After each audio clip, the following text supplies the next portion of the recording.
ஃபியூச்சர்ல இனிமே வரப்போற நிறைய ஸ்மார்ட் போன் ஃபோல்டபுளா தான் வரப்போகுது அப்படின்னா கண்டிப்பா அச்சதுக்கு இல்லை. ஏன்னா இதை சாம்சங் ஆல்ரெடி இம்ப்ளிமெண்ட் பண்ணி 4 ஃபோன் லான்ச் பண்ணியிருக்காங்க. 4வது ஃபோன் தான் இது. ஃபர்ஸ்ட் இதோட அன்பாக்சிங் உங்களுக்காக.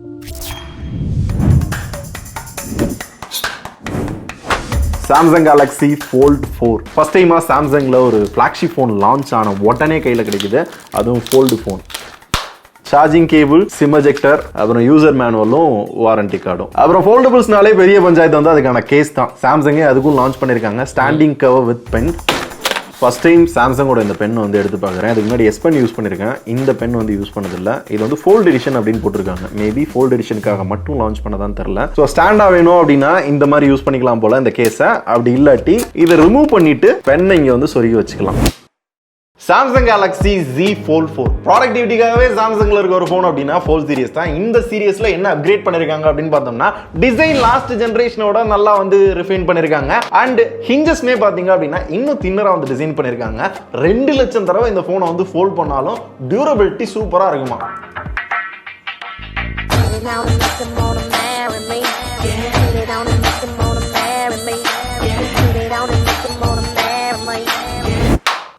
செக் பண்ணும்ல.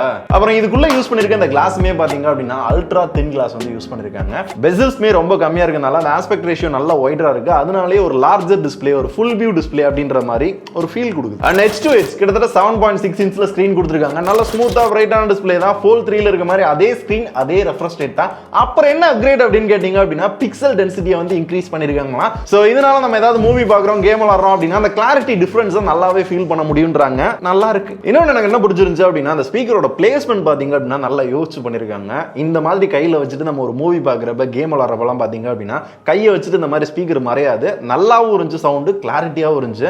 எனக்கு இது பர்சனலா ரொம்ப பிடிச்சிருந்தது. அப்புறம் இந்த போனோட அவுட்டர்ல பாத்தீங்க அப்படின்னா Corning gorilla glass Victus plus வந்து யூஸ் பண்ணிருக்காங்க. அதே மாதிரி இந்த ஃப்ரேம், இந்த ஹிஞ்சில பாத்தீங்க அப்படின்னா ஆர்மர் அலுமினியம் வந்து யூஸ் பண்ணிருக்காங்களா. அதனால தெரியாம கீழே விழுந்தா கூட ஒன்னும் ஆகாது அப்படின்ற மாதிரி சாம்சங் சொல்றாங்க. நஜ்மாவா போட்டுடலாமா?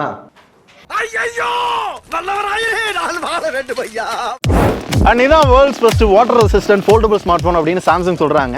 ஆக்சுவலா என்ன பண்ணுன்னு கேட்டீங்க அப்படின்னா இந்த மாதிரி மழை பெய்யுது, ஃப்ரெஷ் வாட்டர் படுது அப்படின்ற பட்சத்தில் ஒன்றும் ஆகாது அப்படின்ற மாதிரி சாம்சங் வந்து சொல்றாங்க. நீங்க பூல்ல யூஸ் பண்ண முடியாது, இல்ல கடல்ல யூஸ் பண்ண முடியாது. என்ன ப்ரோ? அடைமழை வரும் அதில் நனைவோமே. சரி, கேமரால என்ன அப்கிரேட் அப்படின்னு பாத்தீங்கன்னா 50 மெகா பிக்சல் மெயின் கேமரா கொடுத்துருக்காங்க. டே ஃபோல்ட் 3ல வெறும் 12 தான், இங்க 50 மெகா பிக்சல் ஹியூஜ் அப்கிரேட் அப்படின்னு கேட்டீங்கன்னா எனக்கு யூஸ்வலா ஒரு சாம்சங்கோட ஃபிளாக்ஷிப் போன்ல ஒரு வீடியோ போட்டோ எடுத்தா அப்படி இருக்கும். அதே கிளாரிட்டி இங்கேயும் கிடைச்சது. போட்டோஸ் வீடியோஸ்லாம் நல்லா இருந்துச்சு. அண்ட் 3xல உங்களால ஆப்டிகல் ஜூம் பண்ணிக்க முடியும். 30x ஸ்பேஸ் ஜூம் வந்து கொடுத்துருக்காங்க. இதுக்கு மேலே 10x பண்ண முடியும்னு நினைக்கிறேன். இந்த மாதிரி சின்ன சின்ன அப்கிரேட். அண்ட் நைட்டோகிராஃபி மோடுமே பாத்தீங்க அப்படின்னா நல்லா இம்ப்ரூவ் பண்ணிருக்காங்க. அதாவது ஃபோல்ட் 3 இருக்குல்ல, அதை விட 23% நல்ல பிரைட்டரான போட்டோஸ்லாம் எடுக்க முடியும் அப்படின்றாங்க. ஸோ போட்டோமே பாத்தீங்க அப்படின்னா நல்ல பிரைட்டரா இருந்துச்சு. ஆனா ஒரு டவுட் என்ன அப்படின்னா இந்த ஸ்கிரீன்ல பாக்குறப்ப நல்ல பிரைட்டரா சூப்பரா இருக்க மாதிரி இருக்கு. நம்மளுக்கு இருக்க டவுட்டை clarify பண்ணிடுவோமா? A few moments later. இதுல ஏதாவது ஒரு போட்டோ பார்ப்போம். இது வந்து அல்ட்ரா வைட் ஆங்கிள் நல்லா இருக்கே. செல்ஃபி, இது மெயின் கேமரா. டைனமிக் ரேஞ்சுமே பார்க்க நல்லா இருக்கு பாருங்களேன். ஃபோட்டோ எல்லாமே நல்லா தான் இருக்கு. ஆனால் வீடியோவில் தான் யூஸ்வலாக ஒரு பஞ்சாயத்து இருக்கு. அது இங்கே இருக்கான்றதையும் செக் பண்ணுவோம். ஸ்டெபிலிட்டி நல்லா இருக்கு. இதுலேயும் லைட்டாக அந்த நாய்ஸ் இருக்கிற மாதிரி ஒரு ஃபீல் இருக்கு இல்லையா? கொஞ்சம் பிரைட்டராக இருக்கு. ஸோ இது வந்து நைட்டோகிராஃபி ஃபோட்டோ. எங்கள் டீட்டெயிலிங் நல்லா இருக்கு. ஓரளவு அந்த பிரைட்டர் ஃபோட்டோ அப்படின்னு சொல்றதுக்கு ஏற்றாப்புல பிரைட்டாகவும் தெரியுது பாருங்களேன். இது வந்து இன்டோரில் எடுத்த வீடியோ. பெருசாக குறை இல்லைனா இந்த சில்லோட்டுமே பார்க்க சூப்பராக இருக்கு. பரவாயில்ல, ஏதோ இம்ப்ரூவ்மெண்ட் தெரியுதுப்பா. அப்புறம் செல்ஃபிக்காக பார்த்தீங்க அப்படின்னா இங்கே 10 மெகா பிக்சல், இப்படி ஓப்பன் பண்ணீங்க அப்படின்னா இங்கே 4 மெகா பிக்சல் கேமரா கொடுத்துருப்பாங்க. இந்த 4 மெகா பிக்சல் கேமரா பார்த்தீங்க அப்படின்னா சும்மா ஃபேஸ் அன்லாக் பண்ண, ஏதாவது மீட்டிங் அட்டன் பண்ணுறதுக்கு இதுக்கெல்லாம் வந்து யூஸ் ஆகும். இந்த கேமரா அண்டர் டிஸ்பிளே கேமரா. இது போன ஜென்ரேஷன்லேயே இருந்துச்சு. இப்போ அந்த பிக்சல் டென்சிட்டி எல்லாமே ஓரளவு இன்க்ரீஸ் பண்ணி ரொம்ப ஹிட்டனாக தெரியுற மாதிரி பண்ணியிருக்காங்களா. நம்ம ஒரு மூவிஸ் பார்க்குறோம், இல்லை கேம்ஸ்லாம் விளாட்றோம் அப்படின்னா அந்த அளவுக்குலாம் டிஸ்டர்ப் பண்ணல. அது எங்கே இருக்குது அப்படின்றதே தெரில. பெசல்ஸ்மே கம்மியாக இருக்கிறதுனால பார்த்தீங்க அப்படின்னா ஏதாவது ஒரு சைடு திருப்பி வச்சிட்டோம் அப்படின்னா இங்கே கேமரா இருக்குது அப்படின்ற மாதிரி தேடுற மாதிரி தான் வந்து பண்ணியிருக்காங்க. ஸோ இந்த கேமராலையும் நீங்கள் செல்ஃபி எடுக்கிறீங்க அப்படின்னா ஃபோட்டோஸ் எல்லாம் பார்க்குறதுக்கு இப்படி தான் இருக்கும். குவாலிட்டியும் ஓரளவு ஓகேவாக தான் இருக்கும். இந்த குவாலிட்டி பத்தலப்பா அப்படின்னு நினைக்கிறவங்களுக்கு அதெல்லாம் மேட்டரே கிடையாது. மெயின் கேமராலே டேரெக்டாக உங்களால் செல்ஃபி எடுத்துக்கலாம். ஸோ இதோட wide angle, telephoto, main camera எதை யூஸ் பண்ணி வேணாலும் உங்களால் செல்ஃபியில் ஃபோட்டோ எடுத்துக்க முடியும். கிளாரிட்டியாகவும் ஃபோட்டோ எடுத்துக்கலாம். ஸோ ஃபோல்டபுள் ஃபோனில் இது ஒரு பெரிய அட்வான்டேஜ். ஸோ இப்போ சொல்லுங்கள், இந்த ஃபோட்டோ எப்படி இருக்குது? இதுவும் செல்ஃபி தான், ஆனால் மெயின் கேமரா யூஸ் பண்ணி எடுத்தோம். தென் பர்ஃபார்மன்ஸ் அப்படின்னு வரையில 1.5 லட்ச ரூபா ஃபோனுக்கு நீங்கள் என்ன எதிர்பார்ப்பீங்க? லேட்டஸ்ட் ப்ராசஸர் Snapdragon 8+ Gen 1 இருக்குது. 12 GB RAM கொடுத்துருக்காங்க. அதை 20 GB RAM யூஸ் பண்ணி பண்ணிக்க முடியும் விர்ச்சுவல் ரேம். அது போக 512GB வரையும் நம்மளுக்கு இன்டர்னல் ஸ்டோரேஜ் இருக்கு. ஸோ இந்த ஹார்ட்வேர் சேர்ந்து முதல்ல கேமிங் அப்படின்னு வர்றப்ப வைடர் எக்ஸ்பீரியன்ஸ் இருக்கு. ஒரு குட்டி டேப்ல கேம் விளையாடுற எக்ஸ்பீரியன்ஸ் கண்டிப்பா கிடைக்கிறதுக்கு வாய்ப்பு இருக்கு. அதே மாதிரி மல்டி டாஸ்கிங் அதுக்காக தான் இந்த போன். அதுலயும் எந்த ப்ராப்ளமும் கிடையாது. ஸோ நிறைய ஆப்ஸ் இருந்தாலும் பர்ஃபார்மன்ஸ் ட்ராப் அப்படின்ற மாதிரிலாம் பெருசா ஃபீல் ஆகல. பர்ஃபார்மன்ஸ் ஹையர் அண்ட் அதுக்கேத்தாப்புல ஹையா தான் இருக்கு. எந்த குறையும் இப்போ வர பார்க்கல. இன்னொரு சேஞ்ச் இல்லாத ஒரு விஷயம் என்ன அப்படின்னு பார்த்தீங்க அப்படின்னா அதோட பேட்டரி 4400 mAh தான். Fold 3லயும் அதே பேட்டரி தான், இங்கேயும் அதே தான். 15 வாட் வயர்லெஸ் சார்ஜிங் சப்போர்ட் இருக்கு, 25 வாட் வயர் சார்ஜிங் சப்போர்ட் இருக்கு, 4.5 watts reverse wireless charging support இருக்கு. இதை யூஸ் பண்ணி உங்களால போனை சார்ஜ் பண்றதெல்லாம் ரொம்ப நேரம் ஆகும். ஜஸ்ட் உங்களோட இயர்போனு வாட்ச் அந்த மாதிரி ஏதாவது வச்சிருந்தீங்கன்னா டக்குன்னு வந்து சார்ஜ் போடுறதுக்கு அது யூஸ்ஃபுல்லா இருக்கும். ஸோ பேட்டரி நாங்க இன்னும் நல்லா யூஸ் பண்ணி பார்க்கணும். அட்லீஸ்ட் ஒரு மாசம் 2 மாசம் யூஸ் பண்ணி பார்த்துட்டு ரிவ்யூல சொல்றப்ப எந்த அளவுக்கு நல்லா இம்ப்ரூவ் பண்ணிருக்காங்க, ஆப்டிமைஸ் பண்ணிருக்காங்க அப்படின்றத அப்ப பார்க்கலாம். சரி, இந்த போன்ல பெரிய சேஞ்ச் என்ன அப்படின்னு பாத்தீங்க அப்படின்னா ஃபர்ஸ்ட் டைமா Android 12L கூகுள் ரிலீஸ் பண்ணாங்கல்ல, அதை இந்த போன்ல இம்ப்ளிமெண்ட் பண்ணிருக்காங்க. சோ இதனால என்ன யூஸ் அப்படின்னு கேட்டீங்கன்னா இந்த போனை ஒரு சின்ன பிசி மாதிரி யூஸ் பண்ணிக்கலாம். கீழே பாத்தீங்கன்னா டாஸ்க் பார் இருக்கா, அதுல நம்மளுக்கு தேவைப்படுற ஆப்பை பின் பண்ணி வச்சுட்டு மல்டி விண்டோல மல்டி டாஸ்கிங் பண்றது அப்படின்னா நம்மளால ஈஸியா வந்து பண்ணிக்கிற முடியும். அதை சூப்பரா இம்ப்ளிமெண்ட்டும் பண்ணிருக்காங்க. ஒரு விண்டோல இருக்க டெக்ஸ்டையோ போட்டோ நீங்க காப்பி பண்ணி இன்னொரு விண்டோக்கு மாத்துறது அப்படின்னா அதை ஈஸியா பண்ணிக்கிற முடியும். அதுக்கு பாத்தீங்க அப்படின்னா S Pen ரிலீஸ் பண்ணிருக்காங்க. சோ S Penமே நீங்க S22 சீரிஸ்ல பாக்குற மாதிரி குட்டியூன் S Pen கிடையாது, கொஞ்சம் பெரிய S Pen தான். நீங்க தனியா தான் வாங்கணும். இந்த ஸ்டாண்டிங் கேஸ் அப்படின்னு ஒன்னு இருக்கு, இதுக்காகவே விற்பாங்க.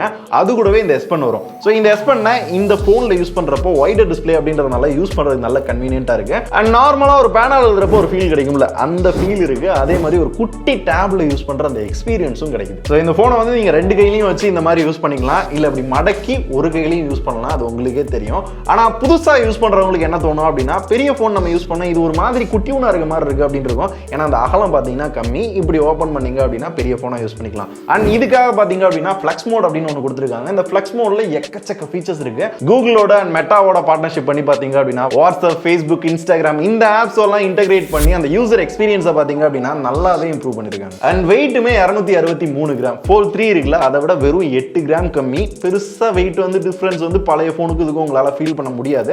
ஸோ இப்போ கையில வச்சிருக்கப்ப நல்லா இருக்க மாதிரி தான் இருக்கு. ஆனா இந்த கேஸ் இருக்குல்ல, இதை வாங்கி போட்டீங்க அப்படின்னா கொஞ்சம் பல்கியா இருக்க மாதிரி இருக்கும்.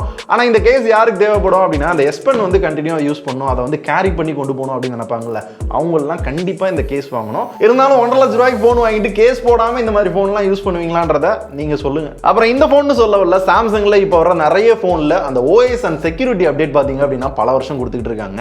இதுலயும் இருக்கு 4 வருஷம் OS அப்கிரேட், 5 வருஷம் செக்யூரிட்டி அப்டேட் வந்து கொடுக்க போறாங்க. இதனால என்ன சொல்ல வராங்க அப்படின்னா இந்த போனை இப்போ வாங்குனீங்கன்னா 5 வருஷம் வரையும் யூஸ் பண்ணாலும் அதுக்கு நாங்க சப்போர்ட்டும் கொடுப்போம் அப்படின்றதான் மீன் பண்றாங்க. ஓகே, இந்த போனோட விலை 1,54,999 ரூபாய். அதாவது 12GB 256GB 12/512GB வேரியன்ட் பாத்தீங்க அப்படின்னா 1,64,999 ரூபாய்க்கு வந்து லான்ச் பண்ணிருக்காங்க. இதுல ஒரு 1TB வேரியன்ட் இருக்கு, அதை சாம்சங்கோட வெப்சைட்ல மட்டும் தான் வாங்க முடியும். இதுக்கு ஒரு சில கார்டு ஆஃபர்ஸ் இருக்கு, ஒரு சில கேஷ்பேக் இருக்கு. வாட்ச் 4 பாத்தீங்க அப்படின்னா ரொம்ப கம்மியான விலைக்கே வாங்கிக்கலாம். அண்ட் சாம்சங் கேர் பிளஸ், அதாவது ஆக்சிடென்டலா டேமேஜ் ஆச்சுன்னா மாத்தி தருவாங்கல்ல, அந்த மேட்டரும் பாத்தீங்கன்னா விலை கம்மியா கிடைக்கும். ஸோ இந்த மாதிரி கார்டு ஆஃபர், வாட்ச் 4லாம் இந்த மாதிரி வாங்கினீங்கன்னா மேபி இது ஒரு நல்ல டீலாக படலாம். பட் எங்களோட ஃபர்ஸ்ட் இம்ப்ரெஷன்ல இந்த போனை பார்த்தா Fold 3 இருக்குல்ல, அதுல நிறைய ஃபீச்சர்ஸ் ஆட் பண்ணி ஒரு சில விஷயங்களை அப்கிரேட் பண்ணி நல்ல ரிஃபைன் பண்ணி கொண்டு வந்திருக்க மாதிரி தான் எங்களுக்கு பார்க்குறப்ப தெரியுது.